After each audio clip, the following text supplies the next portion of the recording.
So, hello guys! Another day, another video na naman. Kakauwi ko lang ng mga oras na to. Pagod, yaling trabaho. At kung nakikita nyo at napapansin nyo, para na tayong robot maglakad kasi ang bigat ng katawan natin. Pagod tayo ngayong araw na to, ang dami nating trinabaho. Kaya maghuhubad muna ako ng sapatos para makapagbihis na. Actually, hindi naman talaga araw-araw pagod yung trabaho ko. Minsan mata-timingan lang talaga na, alam mo na, pagod tayo. Kaya tupihis muna tayo. Magpre-prepare na ako para makakain at gugutom na ang aking tiyan. At balikan ko lang yung topic natin sa trabaho ko. Hindi naman siya totally pagod araw-araw.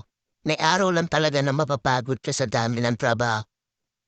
Pero okay lang. Hindi naman siya araw-araw eh. Kasama sa buhay talaga yung mapagod. At saka sa totoo lang, sanay naman na talaga akong mapagod kasi araw-araw ko na itong ginagawa. Ilang taon na ako dito. Sa dami ng napagdaanan ko dito sa abroad, nasanay na lang ako sa mga nangyayari sa akin araw-araw. Parang yun. Pag dito kasi nagtatrabaho sa abroad, paulit-ulit na ang mangyayari sa'yo araw-araw. Kaya masasanay ka na lang talaga.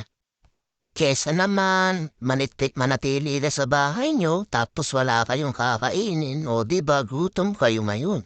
At plating na tayo ngayon sa nakikita nyo o di ba? Ang sarap! Cucumber with pancit canton with fried chicken.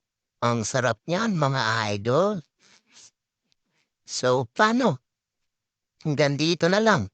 Kita-kits next time sa susunod na video ulit. Bye-bye mga ma'am and sir.